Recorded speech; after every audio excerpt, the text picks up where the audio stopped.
आइए देखते हैं शिवा शुक्ला जी, जो कि उत्तर प्रदेश के एक अद्भुत कवि हैं। महकमे की बेटियां अदब से पेश आती हैं जनाब।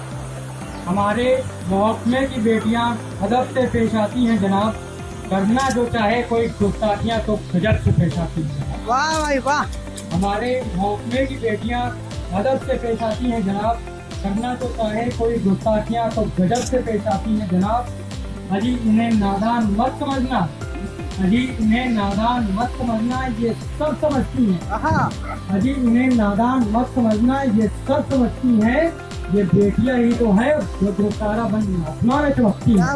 ये बेटियां ही तो है जो तारा बन आसमां में चमकती हैं। एक कविता सुनाता हूँ। अभी देवेश अवस्थी जी सुना रहे थे, उन्होंने एक शब्द इस्तेमाल किया ना, कलम।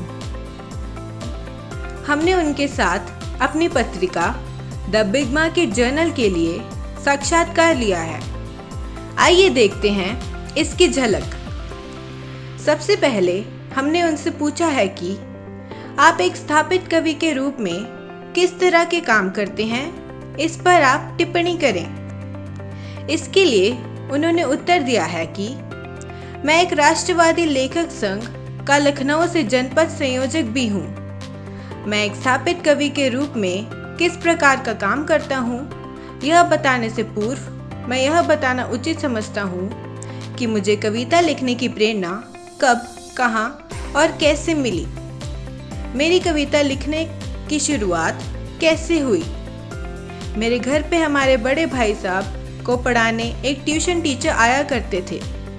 तब मैं छोटा था, 5वीं क्लास में पढ़ता, तो मैं क्या करता था कि ट्यूशन टीचर को डिस्टर्ब करता। जब रोज़ मैं ऐसे ही करने लगा तो टीचर ने एक दिन मुझे थोड़ा सा डांटा और कहा, तुम ऐसा करो कि तुम कविता लिखो।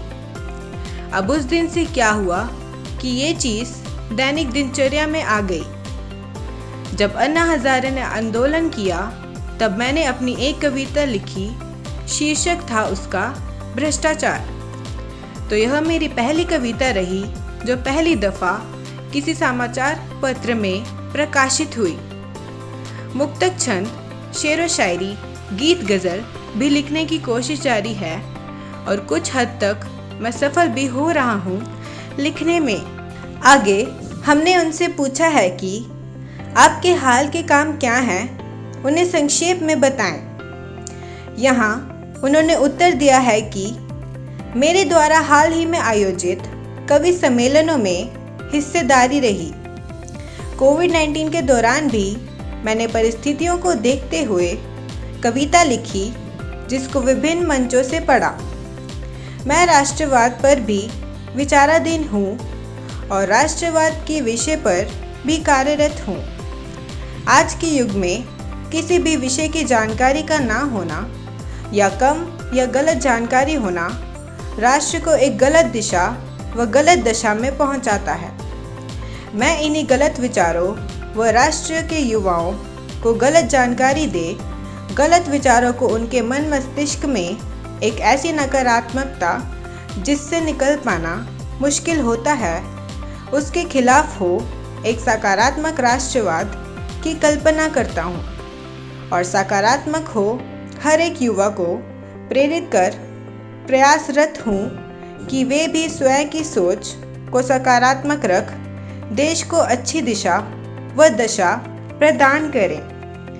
अंत में हमने उनसे पूछा है कि कुछ ऐसा है जिसे आप बड़े पैमाने पर अपने दर्शकों के साथ साझा करना चाहते हैं, जैसे कि आपका काम, नैतिक, प्रमुख या मकसद। यहाँ वह उत्तर देते हैं कि दर्शकों से बड़े पैमाने पर बस इतना ही साझा करना चाहूँगा कि नफ़रत का बाज़ार फैलाने की जगह मोहब्बत का पैगाम दे समाज को नफ़रत फैलाने का काम तो कुछ अराजक तत्व कर ही रहे हैं। इसीलिए आध्यात्मिक सामाजिक होते हुए समाज में पॉजिटिव एटीट्यूड को जगह दें, पॉजिटिव थॉट्स को जगह दें और एक नई ऊर्जा के साथ सकारात्मक विचारों को जन जन तक पहुंचाकर प्रेम व सौहार्द का वातावरण बनाएं। और अंत में हम चाहते हैं कि आप डिस्क्रिप्शन बॉक्स में इस लेखक के सभी संपर्क लिंक पाएं और हमें सब्सक्राइब करना ना भूलें और कृपया घंटी आइकन को दबाएं और हमारे साथ बने रहें।